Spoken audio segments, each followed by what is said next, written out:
السلام علیکم ورحمۃ اللہ وبرکاتہ۔ ناظرین محترم، رفیق بٹ آپ کی خدمت میں حاضر ہے۔ امید کرتا ہوں کہ آپ سب لوگ خیریت سے ہوں گے، اور میری دعا ہے تمام لوگوں سے، تمام میرے ناظرین سے، کہ اللہ پاک آپ کو خیریت سے رکھے، آپ کی مشکلیں آسان کرے، اور ہمیشہ آپ حق اور سچ پر اپنی زندگی بسر کرنے کی کوشش کریں۔ آمین ثم آمین۔ ناظرین محترم، بات یہ کروں گا کہ پاکستان میں پاکستانی ہوں، پیدا ہوا ہوں وہاں پر، اس لیے مجھے ہمیشہ میں اس پر بات کرتا ہوں، کیونکہ مجھے پاکستان سے محبت ہے۔ اللہ تعالیٰ اس کو قائم دائم رکھے، اور یہ بھی ہم سب کو اللہ توفیق دے کہ ہم جس گھر میں رہتے ہیں اس کی تعمیر و ترقی کے لیے پوری طرح گامزن رہیں، کیونکہ فرد سے ایک قوم نہیں بنتی۔ قوم جو ہوتی ہے وہ اگر اپنے انفرادی طور پر اگر وہ کوشش کرتی رہے، جدوجہد کرتی رہے، تو انشاءاللہ العزیز ملک بھی ترقی کرتا ہے اور انسان بھی اس ملک کے ترقی کرتے ہیں۔ میں جب ایوب کا دور تھا، جنرل ایوب کا دور تھا، تو اس وقت میری 14-15 سال عمر تھی، اور میں نے سب کو بڑا خوشحال دیکھا، کسی کو کوئی پرابلم نہیں تھی، ہر آدمی خوش تھا۔ لیکن ہر آدمی جو ہے ہر روز اپنی ترقی کی کوشش کرتا رہتا ہے اور ترقی کرتا بھی ہے۔ ظاہر ہے کہ ہمارے جو لوگ آسودہ لوگ ہیں، انہوں نے کوششیں کی ہیں، محنتیں کی ہیں اور آسودہ ہو گئے۔ اگر ملک کے لیے بھی اسی طرح ہم لوگ ہر طرح کی جدوجہد کریں کہ ہمارا ملک سلامت رہے اور خوش رہے، ترقی کرے، تو ظاہر ہے کہ یہ بھی ملک بھی ترقی کرے گا۔ صرف بات یہ ہے کہ ترجیح ہمیں کس بات کی ہے، ترجیح دینی۔ تو ترجیح ہماری جو ہے، وہ جو آج میں دیکھ رہا ہوں، اس دور میں دیکھ رہا ہوں، وہ صرف اپنی ذات کی ہے۔ جیسے کہ قیامت کے روز کا اللہ تعالیٰ قرآن پاک اور حدیث مبارکہ میں بیان ہوتا ہے کہ قیامت کے روز انسان کیا کرے گا۔ تو جہاں بھی نظر جاتی ہے بس یہی نظر آتا ہے کہ لوگ اپنی ذات کے لیے کوشاں ہیں، دن رات محنت کرتے ہیں، کسی پر کو ظلم کرنا ہو تو بھی گریز نہیں کرتے۔ اسی طرح اپنی ذات کے مقابلے میں ان کو کوئی اہمیت نہیں ہے، بلکہ جب اللہ تعالیٰ نے انسان کو پیدا کیا تو اس کا مقصد یہی تھا کہ انڈیویجولی سب لوگ ایک جیسے ہیں، اور ان سب کو اگر ہر آدمی ترقی کی طرف جائے گا تو پوری قوم ترقی کرے گی، پورا علاقہ ترقی کرے گا، سب کو فائدہ ہوگا، کسی ایک کو فائدہ نہیں ہوگا۔ تو یہ بنیاد ہوتی ہے کہ انسان کی زندگی کی، کہ سب کے لیے ہم سب کو کوشش کرنی چاہیے۔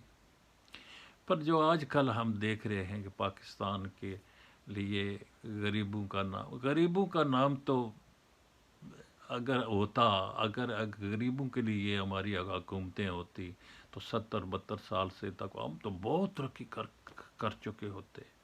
ایوب کے دور کے بارے میں نے بات کی ہے کہ وہ بڑا آسودہ ایک دور تھا، تو یہ بڑھتے بڑھتے اور زیادہ بڑھ جانا چاہیے تھا، لیکن ایوب کے دور کے بعد ہمیشہ پاکستان کم تر ہوتا گیا،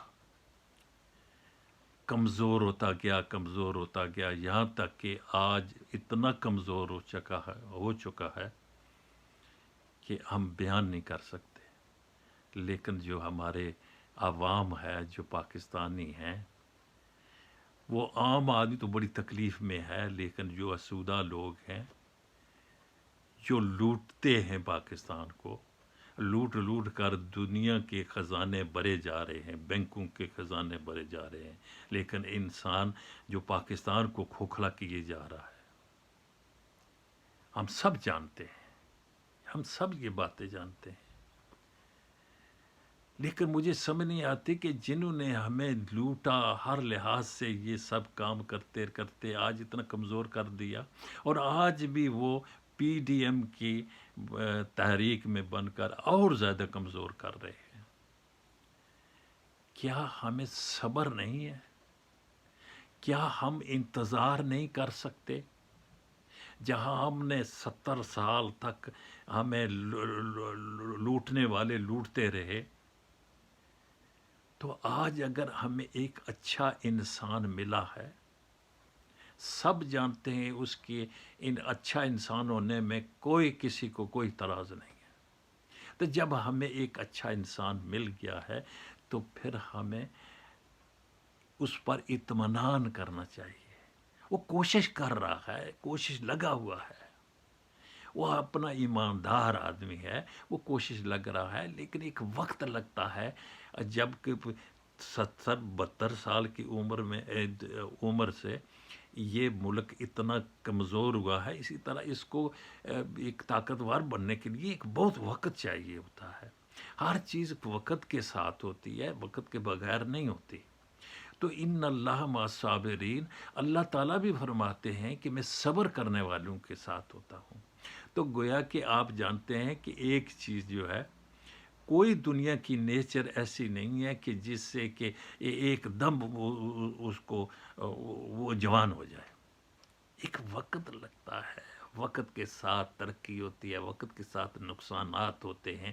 تو اس طرح آپ امید رکھیں کہ اللہ پاک اس پاکستان کو کامیاب کرے گا اور ترقی دے گا، لیکن صرف ہمیں تھوڑا سا یہ جو ہم ڈاکوؤں کے پیچھے جو کتنے کووڈ-19 ہونے کے باوجود ہم ان کے جلسوں میں جاتے ہیں، اور ہمیں یہ پرواہ نہیں ہے کہ ہماری زندگی، ہماری صحت بھی کوئی ایک معنی رکھتی ہے۔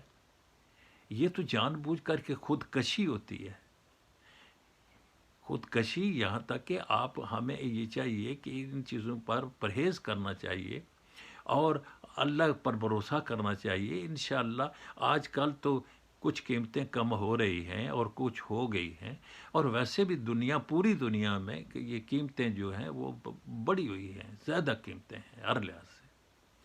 پھر دوسری بات ہے کہ ہمارے 1 پاؤنڈ کے 200 سے زیادہ آپ کو روپے ملتے ہیں۔ روپے کی ویلیو ہی کوئی نہیں ہے وہاں پر، تو روپے میں ہی ہم کو ملتا ہے جو کچھ بھی وہ خوراک ملتی ہے، یہ جو ہمیں چاہیے ہوتی ہے روپے میں ملتی ہے، جب اس کی ویلیو ہی نہیں ہے۔ ایک وقت تھا جو میں چھوٹا سا تھا، جب ایوب کا زمانہ تھا، تو میں جانتا تھا کہ ہمارے روپے کی قیمت افغانستان کے 4 روپے کے برابر تھی۔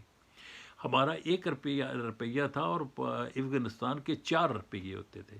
تو آج اندازہ کیجئے کہ پاکستان کی حالت کیا بنا رکھی ہے ہم لوگوں نے، لوٹ لوٹ کے کیا بنا رکھا ہے۔ تو یہ تو عوام کے لیے نہیں ہے، یہ تو اپنے اعمالوں کو جو انہوں نے چھپا رکھے ہیں وہ ظاہر ہو رہے ہیں، اس کے لیے ان کو تکلیف ہے، کیونکہ ایسا وزیر اعظم پہلے نہیں ملا۔ سب چھپانے کے لیے آتے تھے، ٹھیک ہے، وہ کل چل رہا ہے۔ تو ناظرین محترم، آپ سے گزارش ہے کہ ہمیں صبر کرنا چاہیے اور زمانے کے ساتھ چلنا چاہیے۔ زمانہ بھی ایک طرح کا آج ایک ویلیج ہو چکا ہے۔ ہم جانتے ہیں کہ فلاں دوسرے ملک میں کیا ہو رہا ہے، تو سب تکلیفیں ہیں ہر جگہ، اور خاص کر کرونا وائرس سے جو 1 سال سے بھی زیادہ اوپر ہو گیا ہے، ہر جگہ میں پریشانیاں اور تکلیفیں ہیں۔ یہ ایک وقت آیا ہے یہ تکلیفوں کا، تو صبر کیجئے۔ اللہ تعالیٰ بھی فرماتا ہے کہ صبر کرنے والوں کے میں ساتھ ہوں۔ جب اللہ صبر کرنے والوں کے ساتھ ہے تو ہمیں صبر ضرور کرنا چاہیے۔ تو لہٰذا میں اسی پر اتفاق کرتا ہوں۔ اللہ پاک ہم سب کو عافیت میں رکھے۔ اور صحیح سمجھ کرنے کی توفیق دے، یہی ہمیں کمی ہے، ورنہ اور دوسرا صبر جو ہے، ہر لحاظ میں صبر۔ السلام علیکم ورحمۃ اللہ وبرکاتہ۔